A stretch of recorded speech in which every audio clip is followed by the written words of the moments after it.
Moving house is often cited as one of the most stressful things that you'll ever do in your life. And as gardeners, we have the added complication that we've got to choose which, if any, of the plants in our gardens we want to take with us.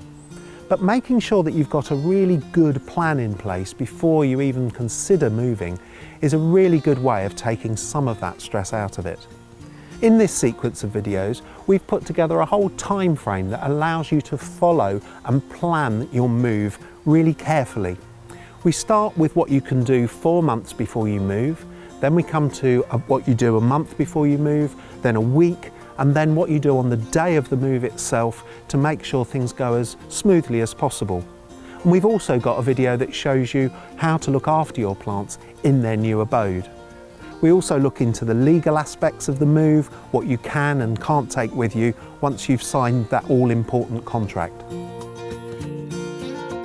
There are all sorts of reasons why you might be moving house, and unfortunately that means that you've got to move garden at the same time.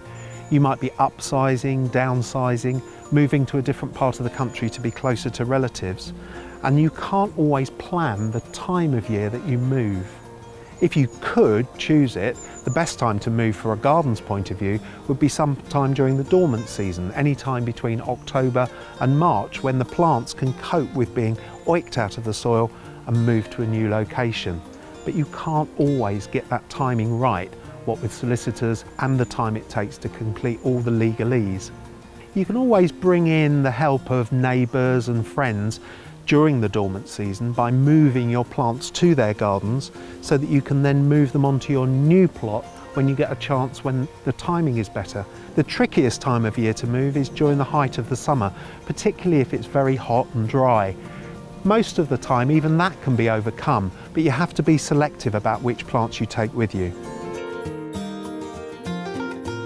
When it comes to it, you might not have the luxury of having 4 months to plan your move in its entirety, but even if you've only got a few weeks, you've got things that you can be doing in the run up to it to make it as hassle-free as possible. But don't forget that keeping the garden looking good is just a matter of goodwill for the people that are going to move in and take over your garden.